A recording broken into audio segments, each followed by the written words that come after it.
राधे राधे। कैसे हैं आप लोग? ईश्वर कृपा से आप सब अच्छे होंगे। ईश्वर सब पे कृपा बनाए रखे, सबका कल्याण करे। आज हम बताने जा रहे हैं श्रीमद् भागवत महापुराण के 7वें स्कंद का 12वां अध्याय, ब्रह्मचर्य और वानप्रस्थ आश्रमों के नियम। और उसके पहले हम कहना चाहेंगे, यदि आपने हमारे चैनल को सब्सक्राइब नहीं किया तो प्लीज हमारे चैनल को सब्सक्राइब कर लीजिए और बेल आइकन बटन अवश्य दबा दीजिए, जिससे कि हमारे आने वाले सारे वीडियोस आपको प्राप्त हो सकें। और यदि आपको कथा समझ में आ रही है और अच्छी लग रही है तो वीडियो को लाइक शेयर अवश्य कर दीजिए और कमेंट अवश्य करिए। राधे राधे ही लिख दीजिए, लेकिन कमेंट अवश्य करिए। चलिए अब चलते हैं कथा की तरफ। श्रीमन नारायण नारायण हरि हरि, बचपन नारायण नारायण हरि हरि। तेरी लीला सबसे प्यारी प्यारी, हरि हरि तेरी लीला सबसे न्यारी न्यारी, हरि हरि। श्रीमन नारायण नारायण हरि हरि, भजन नारायण नारायण हरि हरि। राधे राधे। बोलो कृष्ण कन्हैया लाल की जय। नारद जी कहते हैं, धर्मराज गुरुकुल में निवास करने वाला ब्रह्मचारी अपनी इंद्रियों को वश में रखकर दास के समान अपने को छोटा माने, गुरुदेव के चरणों में सुदृढ़ अनुराग रखे और उनके हित के कार्य करता रहे। सायंकाल और प्रातःकाल गुरु अग्नि, सूर्य और श्रेष्ठ देवताओं की उपासना करे और मौन होकर एकाग्रता से गायत्री का जप करता हुआ दोनों समय की संध्या करे। गुरुजी जब बुलावे तभी पूर्णतया अनुशासन में रहकर उनसे वेदों का स्वाध्याय करें। पाठ के प्रारंभ और अंत में उनके चरणों में सिर टेककर प्रणाम करें। शास्त्र की आज्ञा के अनुसार मेखला, मृग चर्म वस्त्र, जटा, दंड, कमंडलू, यज्ञोपवीत तथा हाथ में कुछ धारण करे। सायंकाल और प्रातःकाल भिक्षा मांगकर लावे और उसे गुरु जी को समर्पित कर दे। वे आज्ञा दे तब भोजन करे और यदि कभी आज्ञा न दे तो उपवास कर ले। अपने शील की रक्षा करे, थोड़ा खाए, अपने कर्मों को निपुणता के साथ करे, श्रद्धा रखे और इंद्रियों को अपने वश में रखे। स्त्री और स्त्रियों के वश में रहने वालों के साथ जितनी आवश्यकता हो उतना ही व्यवहार करें। जो गृहस्थ नहीं है और ब्रह्मचार्य का व्रत लिए हुए हैं उसे स्त्रियों की चर्चा से अलग रहना चाहिए। इंद्रियां बड़ी बलवान है, ये व्रत पूर्वक साधन करने वाले के मानकों को भी क्षुब्ध करके खींच लेती हैं। युवक ब्रह्मचारी युवती गुरु पत्नियों से बाल सुलझवाना, शरीर मलवाना, स्नान करवाना, उपटन लगवाना इत्यादि कार्य न करावे। स्त्रियां आग के समान है और पुरुष घी के घड़े के समान। एकांत में तो अपनी कन्या के साथ भी न रहना चाहिए।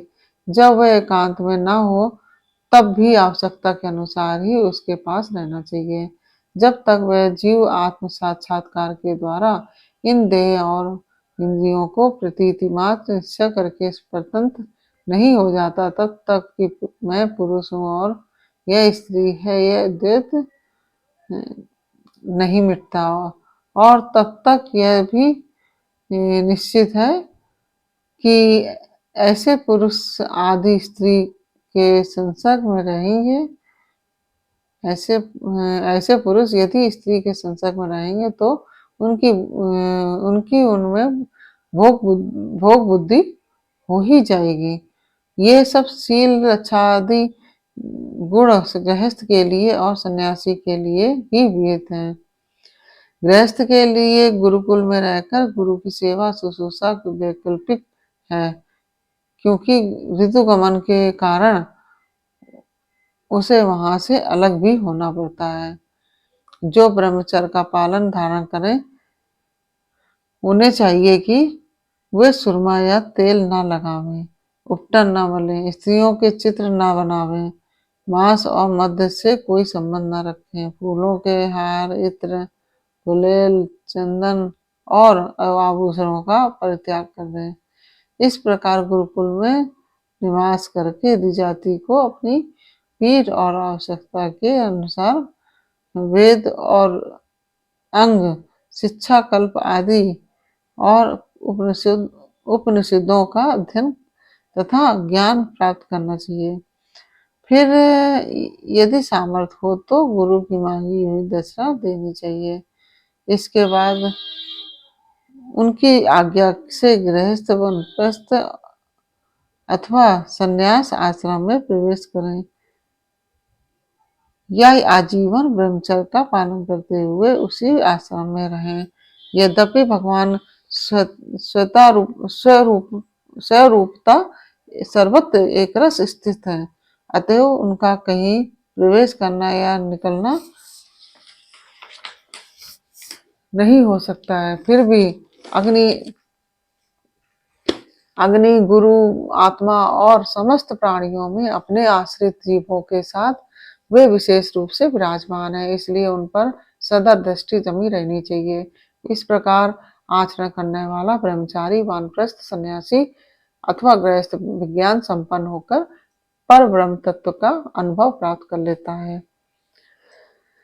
अब मैं ऋषियों के मतानुसार वानप्रस्थ आश्रम के नियम बतलाता हूँ। इनका आचरण करने से वानप्रस्थ आश्रमों को अनायास ही ऋषियों के महलोक की प्राप्ति हो जाती है। वानप्रस्थ आश्रमी को जोती हुई भूमि में उत्पन्न होने वाले चावल, गेहूं आदि अन्न नहीं खाने चाहिए। बिना जोते पैदा हुआ अन्न भी यदि असमय में पका हो तो उसे भी ना खाना चाहिए। आग से पकाया हुआ या कच्चा अन्न भी ना खाएं। केवल सूर्य के ताप से पके हुए कंदमूल, फल आदि का ही सेवन करें। जंगलों में अपने आप पैदा हुए धान्यों से नित्य नैमित्तिक चरु और पुरोडास का हवन करें। जब नए नए अन्न फल फूल आदि मिलने लगे तब पहले के इकट्ठे किए हुए अन्न का परित्याग कर दें। अग्निहोत्र अग्नि की रक्षा के लिए ही घर, पर्णकुटी अथवा पहाड़ की गुफा का आश्रय लें। स्वयं शीत, वायु, अग्नि, वर्षा और घाम का सहन करें। सिर पर जटा धारण करें और केश, रोम, नख एवं दाढ़ी मूछ न कटवाएं तथा मैल को भी शरीर से अलग न करें। कमंडलू, मृग चर्म, दंड, वल्कल वस्त्र और अग्निहोत्र की सामग्रियों को अपने पास रखें। विचारवान पुरुष को चाहिए कि 12, 8, 4, 2 या 1 वर्ष तक वानप्रस्थ आश्रमों के नियमों का पालन करें। ध्यान रहे कि कहीं अधिक तपस्या का क्लेश सहन करने से बुद्धि बिगड़ न जाए। वानप्रस्थी पुरुष जब रोग अथवा बुढ़ापे के कारण अपने कर्म पूरे न कर सके और वेदांत विचार करने की सामर्थ्य न रहे तब उसे अनशन आदि व्रत करने चाहिए। अनशन के पूर्व ही वह अपने आह्वानीय आदि अग्नियों को अपनी आत्मा में लीन कर लें। मैंपन और मेरेपन का त्याग करके शरीर को उसके कारणभूत तत्वों में यथायोग्य भलीभांति लीन करें। जितेंद्रिय पुरुष अपने शरीर के छिद्राकाशों को आकाश में, प्राणों को वायु में, गर्मी को अग्नि में, रक्त, कफ, पीप आदि जलीय तत्वों को जल में और हड्डी आदि ठोस वस्तुओं को पृथ्वी में लीन करें। इसी प्रकार वाणी और उसके कर्म भाषण को उसके अधिष्ठात्र देवता अग्नि में, हाथ और उसके द्वारा होने वाले कला कौशल को इंद्र में, चरण और उसकी गति को काल स्वरूप विष्णु में रति और उपस्थको उपस्थको प्रजापति में एवं पायु और मलोत्सर्ग को उनके आश्रय के अनुसार मृत्यु में लीन कर दें। श्रोत्र और उनके द्वारा सुने जाने वाले शब्दों को दिशाओं में स्पर्श और त्वचा को वायु में नेत्र सहित रूप को ज्योति में मधुर आदि रस के सहित रसनेन्द्रियों को जल में और युधिष्ठिर घ्राणेन्द्रियों एवं उसके द्वारा सूंघे जाने वाले गंध को पृथ्वी में लीन कर दें। मनोरथों के साथ मन को चंद्रमा में समझ में आने वाले पदार्थों के सहित बुद्धि को ब्रह्मा में और तथा अहंता और ममता रूप क्रिया करने वाले अहंकार को उसके कर्मों के साथ रुद्र में लीन कर दें। इसी प्रकार चेतना सहित चित्त को क्षेत्रज्ञ जीव में और गुणों के कारण विकारी से प्रतीत होने वाले जीव को परब्रह्म में लीन कर दें।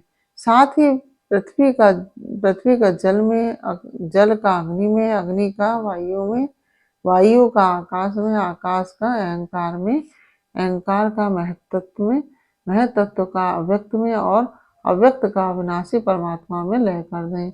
इस प्रकार अविनाशी परमात्मा के रूप में अवशिष्ट जो चिदस्तु है वह आत्मा है, वह मैं हूँ, यह जानकर अद्वितीय भाव में स्थित हो जाएं। जैसे अपने आश्रय काष्ठ आदि के भस्म हो जाने पर अग्नि शांत होकर अपने स्वरूप में स्थित हो जाता है, वैसे ही आप भी उपरत हो जाएं। इस प्रकार यह 12वां अध्याय पूर्ण हुआ।